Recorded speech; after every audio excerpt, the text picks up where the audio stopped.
Welcome back to where I talk with conspiracy debunkers. This time I'm going to talk with a person who goes by the name of Conspiracy Catz, and he had a very early YouTube site where he was debunking flat earthers. Tell us, or me, about where you came across the idea of doing debunking first, because I think you will be one of the sort of oldest accounts that have been doing this. Oh, yeah, it's an odd story, you know. You're familiar with Sleepy Warrior? He's not around anymore, but he was a flat earther, Anthony Riley. A little bit. Well, I was teaching a lesson and a child come up to me. It was after a lesson taught, and a child come up to me and they said, "Sir, look at this." And they thought it was hilarious. They were showing me a video, and it was actually one of not Anthony Riley's videos, one of Dell's videos from Beyond the Imaginary Curve of him pouring water on a ball, and she just thought it was hilarious. And she knew why everything he said was wrong, and but she was a kind of it was the kind of class that was full of like quite disaffected students who weren't really interested in learning. And I thought, oh, maybe there's an angle here. Maybe if I find a flat earther, I can do an interview with a flat earther, and then I could show it to the kids, and then we could break down why he's wrong about everything he says, and we could use it as a learning tool. So I got in touch with Sleepy Warrior, and we did the interview and stuff. But he was, how can I put it?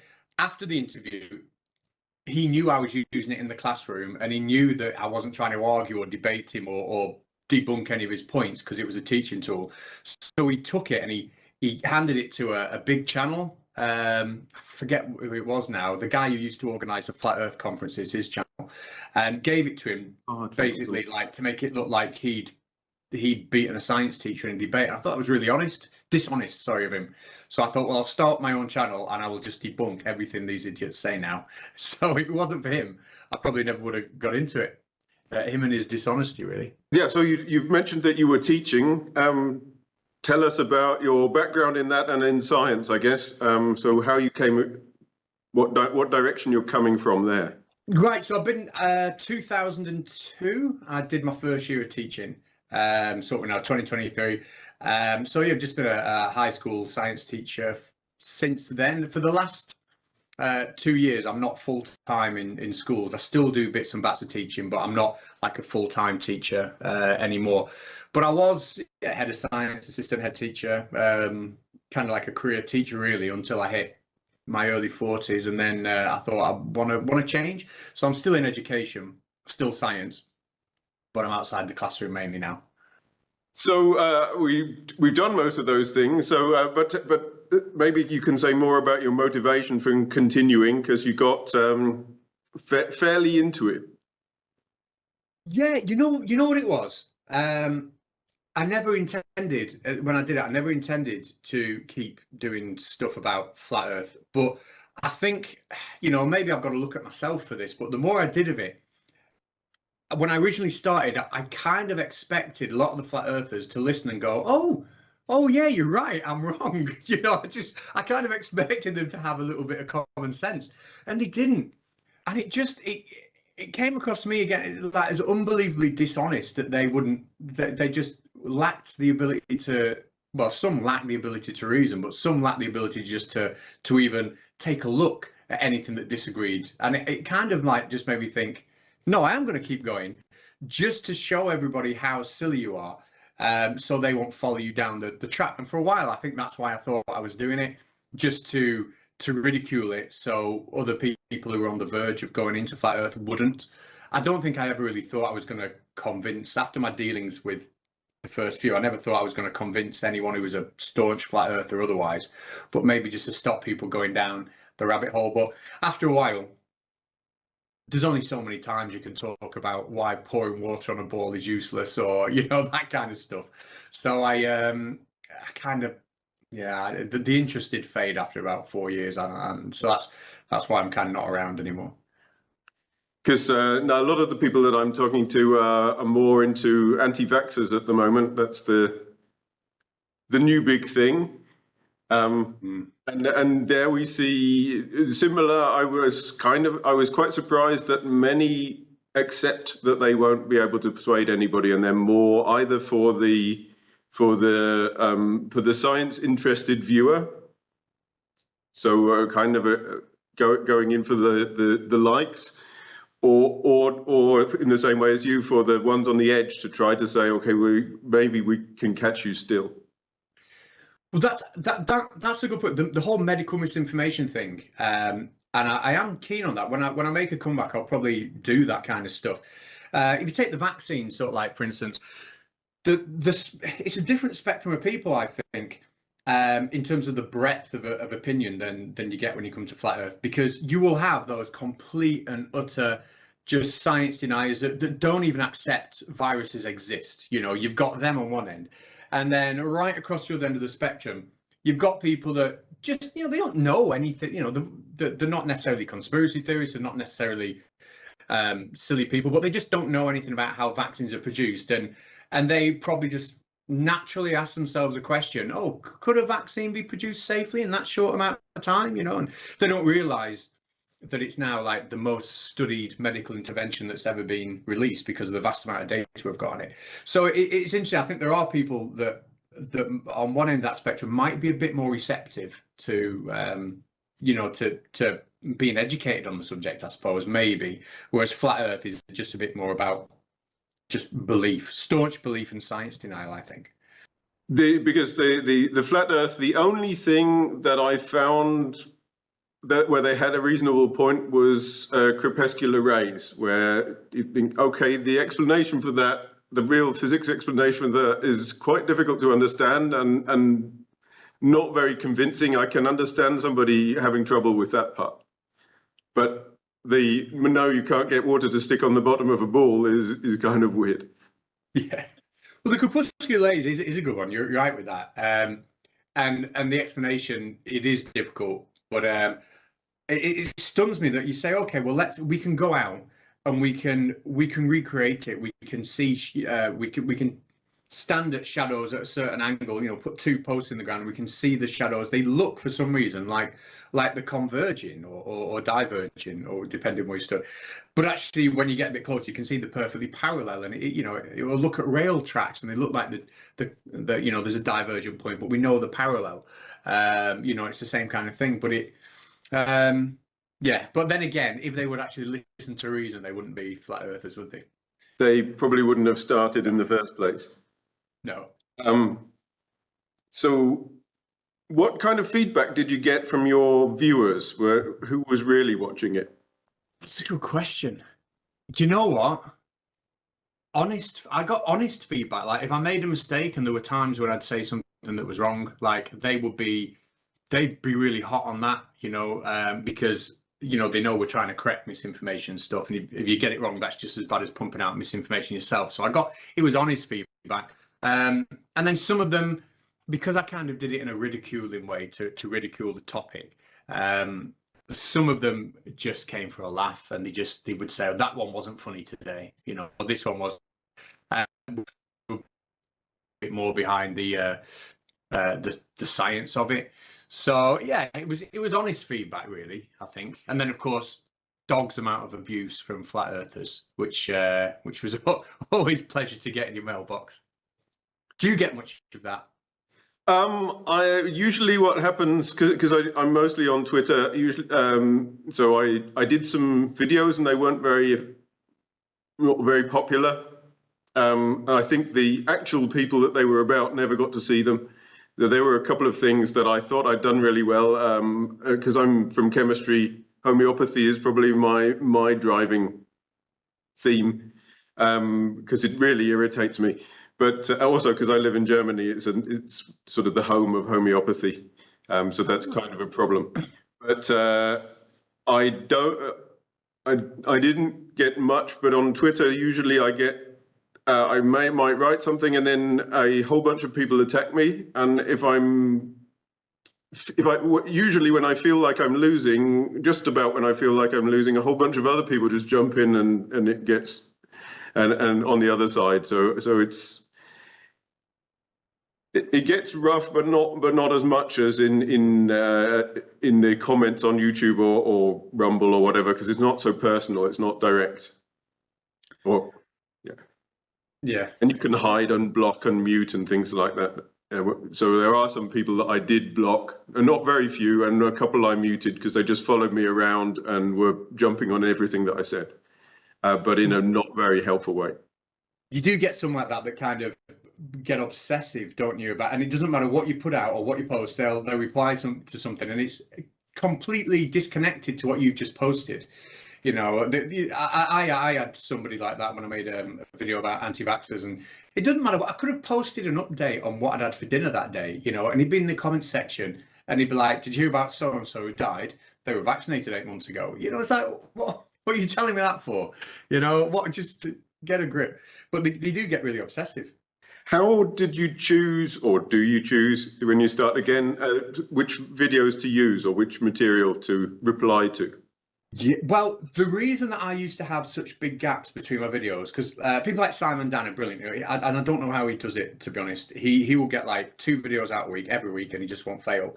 For me, I just had to see a video, and I don't know what, but I just have to see a video, and I think I want to make a reply to that, and I don't really know what the criteria was, to be honest. But if I didn't look at it and think, I want to make a reply to it, I just didn't. It would, or maybe it was just because I got bored and it hadn't been a while since I made a video. Maybe every video then looked a bit more appetizing, but it was no real rhyme or reason. It was just if something took my fancy, I'd do a video on it, really, and that was it.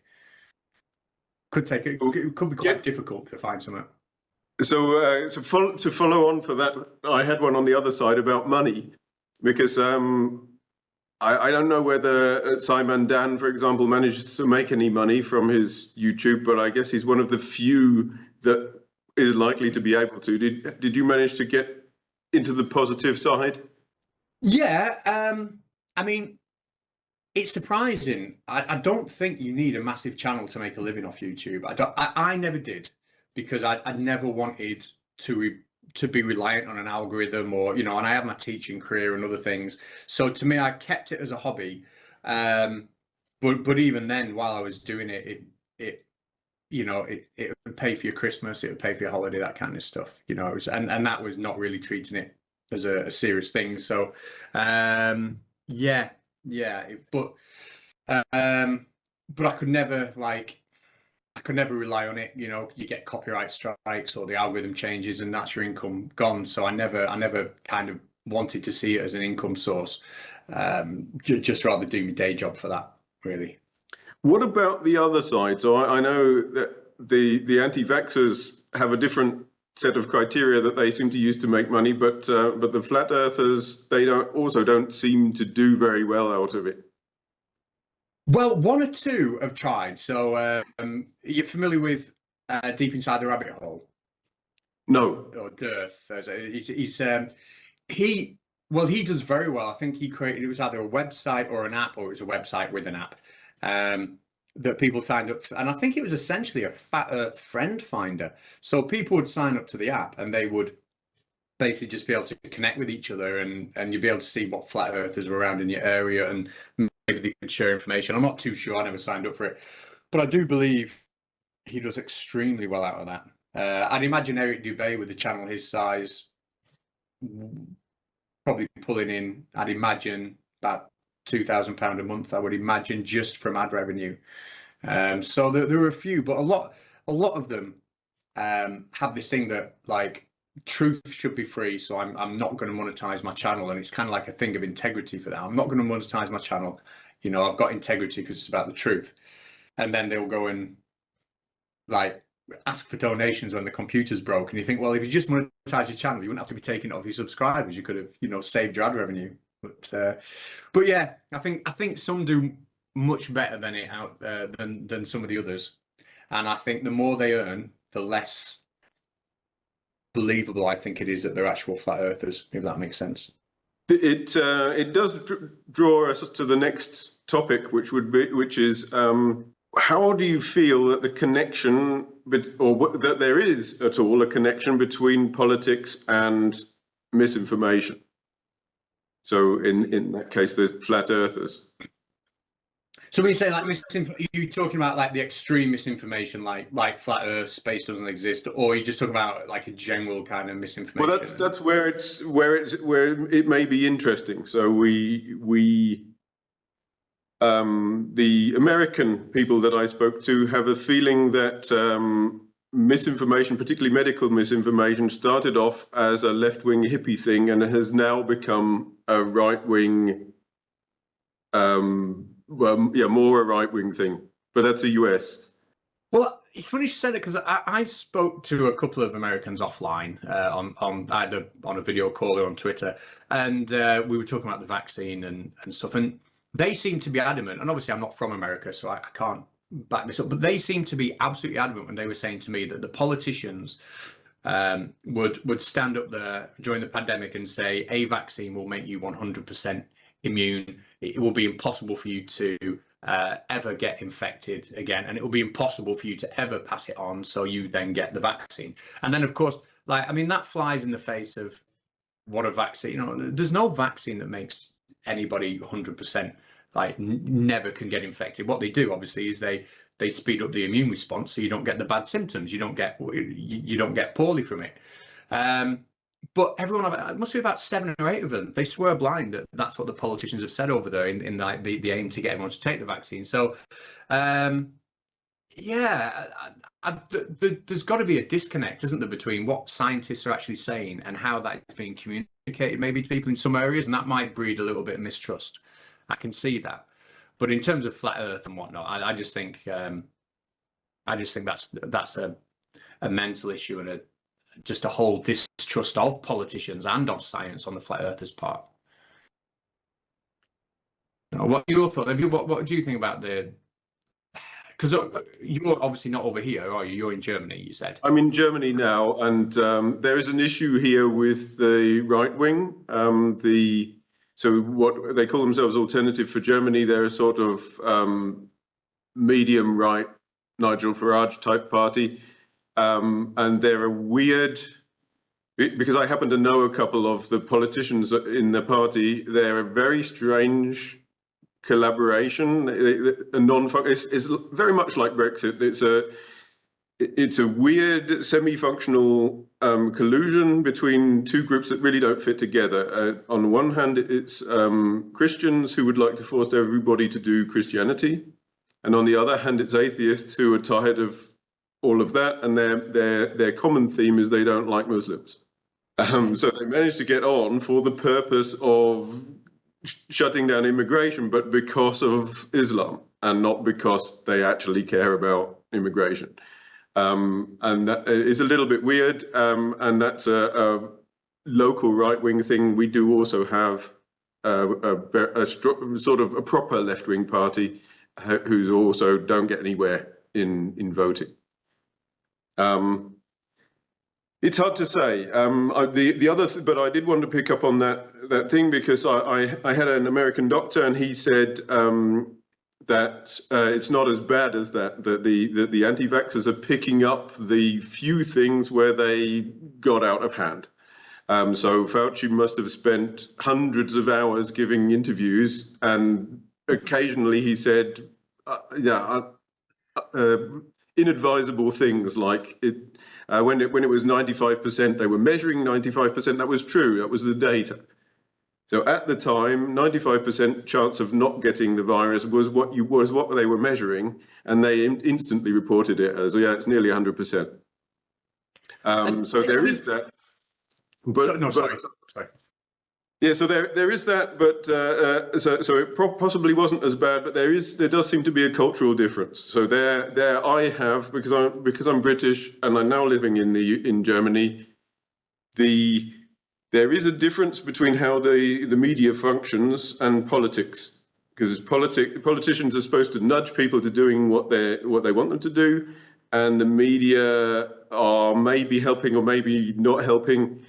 And so the example that I have as how countries do differently, so I'm going to ask you, how do you feel that countries do differently, is the UK and the German response to Fukushima Germany said, right, okay, we don't need our reactors anymore, and they shut them down immediately. There was one here that they built, finished it, tanked it up with liquid sodium. It was a fast breeder, and then they took it apart again. Never started it once. And the UK, the media were much better, and they said, yes, we could shut them all down because they are dangerous, but if we shut them all down, so I was living in the south of England at the time, they said, it's not going to help you because you see that over there, that's France, and that cloud of smoke coming out, that's from their nuclear reactor. They're all on the coast, and if one of them blows, and we use their power anyway, and if one of them blows up, then we're getting it. It's coming over here. There's nothing you can do about it. Shutting ours down will change nothing because ours work. There's maybe not. There's sort of anti-French bit, but more. Germany failed. Germany politics and the media failed to get that over to the populace that maybe it's more complicated than that. Maybe it is dangerous, but the danger is in your hand, and it's not as bad as the fossil fuel risk, for example.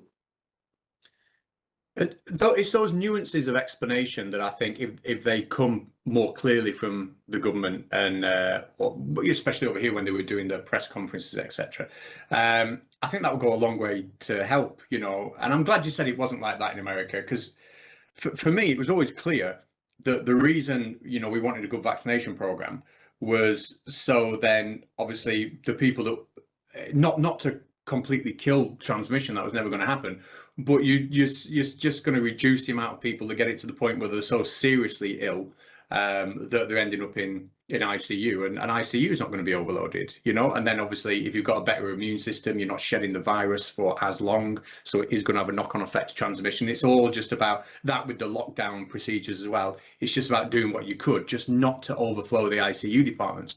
But then you get people who hear that and they think, oh, the hospital's going to be overflooded and everyone's going to die. Oh, that didn't happen. Hospitals were, and it's like they morph it into their own kind of apocalyptic scenario that nobody ever claimed was going to happen. And because they can't see that apocalyptic scenario, they see a conspiracy or a lie somewhere. It's crazy. Do you think it has something to do with education? I think. Certainly, I know when I started teaching 21 years ago. Oh my God, I feel old. When I started teaching 21 years ago, there was a massive shift in the science curriculum that not long after, where analytical skills and critical skills and thinking skills were becoming just as important as the content. And anyone who teaches now will know this falls in like the AO3 category of assessment. And it's a big chunk of any kind of exam, learning how to deal with data, deal with evidence and that kind of stuff. And I think that's been done really well in the curriculum. So I do think it's got to do with education, but not the way the education is provided. I think those people who are in the education system who have a bad time of it for whatever reason, they get bullied at school, they don't get on with the teacher, they have a tough time at home, they come out of the school system resenting it for whatever their reasons are. I think then for them to hear somebody that they like who's dead articulate on the internet, who they can kind of put the faith in and think, oh, this guy actually is saying such simple things like you can't have gas pressure next to a vacuum, right? Which is, and so all my teachers must have been idiots, and I've put my faith in him, and it's a way of making themselves feel, in my opinion anyway, kind of like less academically weak, like they used to. And if they can dismiss school and make school feel like it wasn't important, then it kind of makes them feel a bit better about themselves and a bit superior, when in the past they've always felt inferior. I'm not a psychologist, that's just my take on it. I don't know, what do you reckon? It's really hard to tell, because one of the things that I noticed is that a lot of the people start off with one conspiracy theory, which I completely accept. You might be worried about vaccines, and that's a reasonable thing to be worried about. You might be worried about fluoride in the water, or any of the myriad of other things that people have conspiracy theories about. But when they get going, then they start packing more and more of them out, and you're like, no, hang on. There's no way that some guy who hasn't really got any qualifications that relevant to any of these subjects should know more about them than generally. You might have uncovered one thing, but you're not going to have uncovered a thing about the space program and a thing about water and a thing about vaccines. That's just not happening. Yeah, yeah, you're right. And quite often, especially with flat Earth, because there's so many different places you can argue that battlefield on. You can talk about astronomy, you can talk about surveying, you talk about, you know, gas pressure and thermodynamics and you know, geometry and whatnot. Or communications. Like, there's so many different fields you could have that battle on. A lot of the flat earthers, they just pretend that they are experts in all those areas. You know, I remember listening to somebody when Brandon Toy had his channel, and they had somebody on that worked with, it was satellite communications. I can't remember exactly what he was saying, but it was really complicated. He was talking about how they would find an appropriate satellite for can't remember, really complicated, right? And then a flat earther just went, his whole argument was, well, no, none of that can be true, because how do you know it's not just a balloon or a drone? And that was it. Like, he wasn't listening to any of the complex stuff that was being said. He was so much of an expert, he didn't need to know it. It could all be replaced with, well, what if it's a balloon? It was like, oh my goodness. There's a thing about being anonymous. You use a name that a sort of a cute name, but you don't hide. There seems to be a whole range of possibilities. And how do you feel that impacts talking to these people? I think they will always question you. If they've not got a name, somebody to research, you know, they will, because they do genuinely believe, some of them, that people like us are out there being paid by the government to dish out misinformation and stuff. And I think they really do value being able to track someone down. But the problem is, certainly in my position, because I work a lot with kids, is they will track you down. They'll turn up, you know, and you're putting the safeguarding of kids at risk there, you know. So I don't mind showing my face or letting people know my general area and stuff, but I don't want to give out that much information where somebody might turn up to a school that I'm working with, you know, and then suddenly you've got kids being exposed to essentially madmen, you know. So it's hard. Like, as much as you want to be open and upfront with them, you can't, because a proportion of them really are genuinely nuts. Like, a portion are genuinely nuts, and you know, you got to be careful around that. But I do agree, if they can research you, get to know about your history, know that you're a real person, they're probably more likely to engage. Definitely. Just in case somebody is watching this and doesn't know, I think Eric Dubay had a phase of turning up to schools and shouting at the pupils. Like, he made a few videos. I think it was him. One of the flat earthers did. Nathan Thompson definitely did, because he got arrested for it. Yeah, I remember that. He got arrested live on stream as well. He got arrested. So crazy. Which is really, not a thing that you would know that you would get arrested for if you didn't have a problem. Well, he was shouting through the school. Well, in the video I saw of Nathan, he was shouting through the school gates. And these kids must have been primary school kids, I would imagine. They weren't old kids. And the teachers were telling him, you need to leave. We are phoning the police. You need to get away from these kids. You need to. And he was just like water off a duck's back to him. He was trying to pass him these leaflets. He wouldn't stop screaming and shouting, and yeah, got arrested. So they will do that. They will put themselves in children's spaces, and through their delusions, I think they probably think they're doing the right thing. You know, that they're fighting a battle that they think is right. You know, and that's a sad thing, really. Did you notice them trying to pick at that you're only a teacher? Was that an attack point that they used? Well, yeah. Sometimes I'm only a teacher. Sometimes I'm not even a teacher, and sometimes I'm a shill who's been placed into school to teach lies, as if I'm teaching something different to all the other science teachers. So yeah, but they'll get at anything. You know, I've got a big nose and I'm bald. You know, I get that all the time. You know, it's crazy. So because I've got some guitars in the background, but I'm not a guitar channel, you'll get that as well. You must be. When I first started, you must be fake. I bet you can't even play the guitar. That's how fake you are. So they'll pick on anything they can, you know. But the reality is, like, to debunk flat Earth, you don't really need any kind of level of intelligence above basic GCSE maths. You don't need to be a scientist. You don't need to be a teacher. So it don't really matter. You just need a bit of common sense, don't you?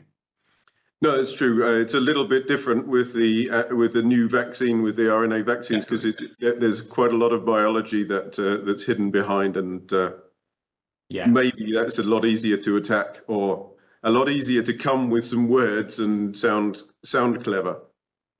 And I think that's why that's a much more important battlefield, because you will have people, like say, who are genuine who are just normal everyday people trying to make the best decisions for themselves and the family. Oh, should I take this drug? Should I not? And especially with all the fuss that's been kicked up around it. And they won't know, they need somebody there to break out the biology to them. I was speaking to someone the other day who said, well, this RNA thing this mRNA that's been invented. And I was like, well, hang on.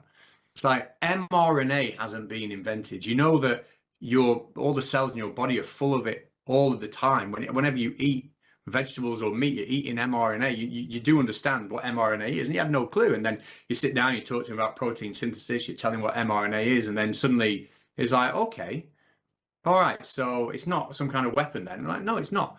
But the average man on the street probably wouldn't have heard of mRNA until the vaccine was made, would they? It's not. It doesn't come up a lot in everyday conversation. It probably doesn't come up even at the end of school for normal people. If you leave at 16, you may have heard of it these days because biology goes a little bit further, but maybe not. Yeah. It's. I did see a tweet from somebody who said that they wanted to find a way to remove all of the mRNA from their body, and yeah, okay.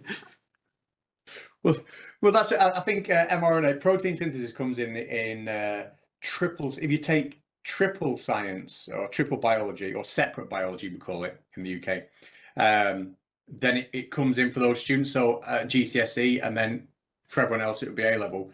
But you only get a small fraction selecting that subject. So you're right. You could easily pass through school, never hear the term, never understand how common it is. But that's it. I think that's why that battlefield is more important, because you are dealing with normal people that are just genuinely confused by terms, and like the muddying of the waters that the vaccine deniers put in there. I think it's important to be able to clear that up. So I'm running out of things to ask, but I do have a future question. How do you see this moving on in the future? In your case, you suggested you might have a return. Do you think there'll be more opportunities, or need for a superhero? Well, I think if I was to come back, it will be more on the medical misinformation side, maybe the faulty products. I'll not name any product here because I don't want you getting sued by someone for me defaming their product. But I did do a video on a product which claimed you stuck it to their skin, and it would reflect photons of infrared from the body back into the skin, which would trigger stem cells to energize your body. Right. And there were people who in the comment section of the video was making claims about how that might cure cancer, make you live long, etc., etc. And that kind of thing I really hate, because people are paying for that hand over fist. Hundreds of pounds it costs for a packet of one of those things. And for me, I hate that kind of stuff. So yeah, if I come back, I'll probably focus a little bit more on that rather than the flat earth, which it's a religious belief or a delusion, isn't it? I think flat earth. It does seem, well, certainly now that the anti-vaxxers have come out in force, and maybe because of money, it doesn't seem to be so much of a threat, the flat earth. I did hear about some of those products. I think somebody did a short summary of things that were radioactive that people were selling, as you put it on your phone, or you keep it in your pocket and it heals you some way. And they measured them and like, well, this has got a load of thorium dust on it. Yeah, I saw that. Yeah, and I love those. You stick this stick on your phone, it will block out electromagnetic radiation, but your phone will still work. Your phone will still be able to get a signal, but it blocks out all electromagnetic radiation.